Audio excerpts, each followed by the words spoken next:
Hi, so I wanted to share my completed sample essay that I wrote about snow. As you know, I'm trying to go through this process with you.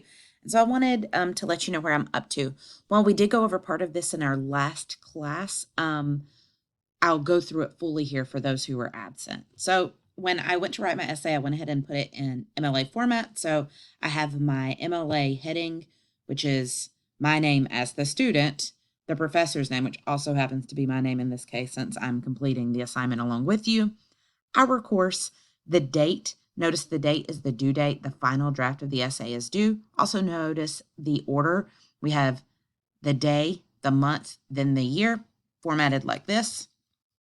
Up here, I have a page number with my last name, and I have my title, which is called The Ephemeral Nature of Love, an Analysis of Snow by Ann Beatty. Your title should be more than rhetorical analysis essay or literary analysis essay or research essay or whatever it is you might be inclined to put there. It should be more than rough draft or final draft. It should provide something that reveals what your essay is about and hopefully engages your reader. So here's what I did with my introductory paragraph. I said everyday relationships end. Sometimes these endings are fraught, other times these endings are simply the natural course the relationships must take. However, it is with time and reflection that one gains a true understanding of the former relationship and its importance. In Ann Beatty's Snow, readers encounter an unnamed narrator who is on a journey to understand the importance of a relationship that ended many years before.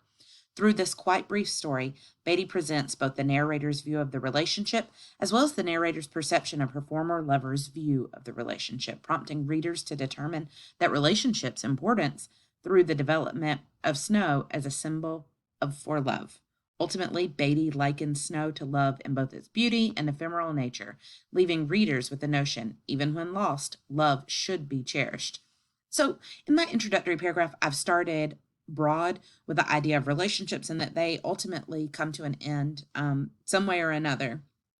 Then I narrow into Ann Beatty's story, provide a little bit of context of what the story is about, and then finish out with my thesis, which is the exact thesis pretty much that I had when I wrote my outline. So this is pretty well stayed as I presented it. Now I'm going to get into my first body paragraph. And what I did was I went and I pulled my exact topic sentence and started from there. So I say this: through the narrator's memories of living in the country with her former partner, Beatty establishes the comparison of love and snow. From the onset of the story, readers understand the narrator values the time she spent with her former lover while living in the country.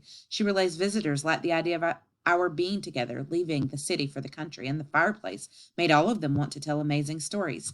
The narrator's interpretation of how the visitors viewed the couple when they were together indicates her perception of the romantic nature of their time together. The narrator's tone is upbeat and as if she's reminiscing on a pivotal moment in her life.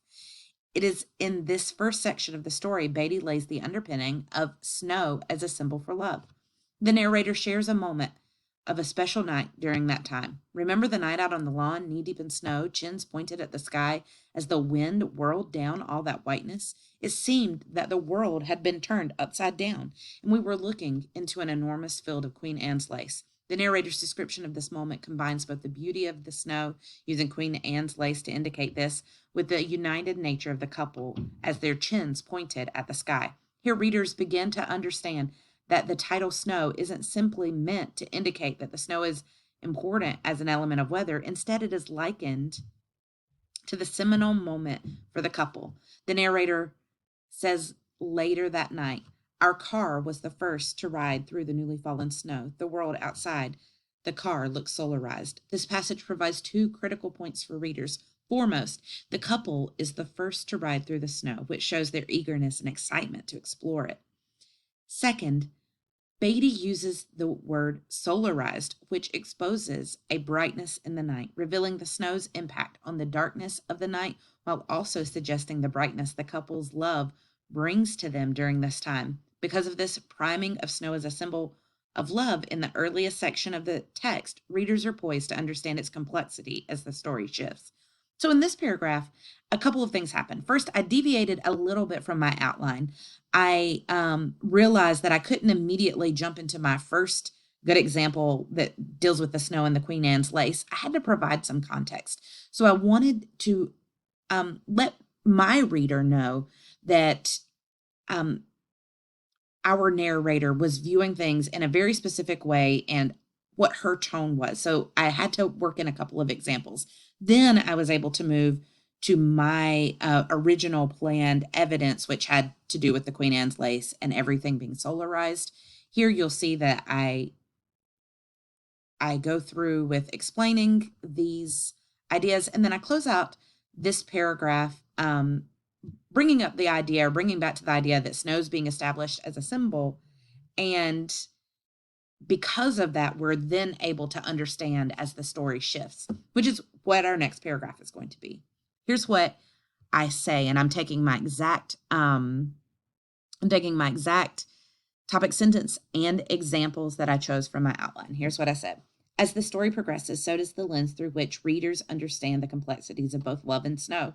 While the first section of the story shows the narrator's perception of her time with her former lover as joyful, exciting, and promising, notably, the tone of the story shifts when the narrator presents her perception of her ex's point of view. In contrast to her, she relays you, her former lover. Notice the brackets there. That's me interjecting who the you is.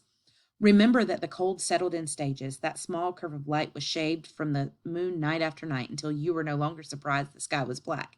Here, readers recognize the complexity of this couple. The narrator's point of view is in stark contrast to the former lover, whose outlook is darker than hers is. She is optimistic and romantic, whereas he is at best realistic and at worst pessimistic. Later in the story, the narrator, when opining on the ephemeral nature of big things, love and snow, she says it's as pointless as throwing birdseed on the ground while snow still falls fast. Who expects small things to survive when even the largest get lost? This is one of the few slips in the story where readers interpret the narrator's tone as sad or hopeless. She uses the metaphor to acknowledge the bittersweet nature of both snow and love. They are beautiful and wonderful, but per the narrator, they do not last. In this paragraph, I really spent some time trying to show the differences between the two former lovers and their outlooks, and also to acknowledge that there are a couple of places in the story where our narrator's tone is a little more jaded than other places, but it's with reason, and we're going to get to that as the essay goes on. So in my next paragraph, again, I pulled my exact topic sentence, my exact examples. Here's what I say. While the narrator ultimately loses the love she shares with her partner, it is evident through the function of snow as a symbol she values the time she spent with her former lover. When the narrator reveals memories of her time with her interaction with her former lover, they are presented through memories of her time with him in the snow. She divulges the day of the big snow when you had to shovel the walk and couldn't find your cap and asked me to wind a towel so that it would stay on your head. You in the white towel turban like a crazy king of snow. The image presented here exposes important details regarding the narrator, how the narrator viewed her lover. To her, he was a king. She valued him and cared for him. Later on, the narrator tells of visiting her former neighborhood and noticing something peculiar and particular. I drove past what had been our house. 3 or 4 crocuses were blooming in the front, just as a few dots of white, no field of snow. I felt embarrassed for them. They couldn't compete. While the pronoun choices them and they might feel vague, leaving readers to wonder if she is referring to the plants or the people, it is the snow that makes it obvious she means the new people who live in her old home have less snow than she had with her lover. In essence, they have less love. This comparison depicts yet again how much she values the time she had all those years ago in love in the country during a snow-laden winter.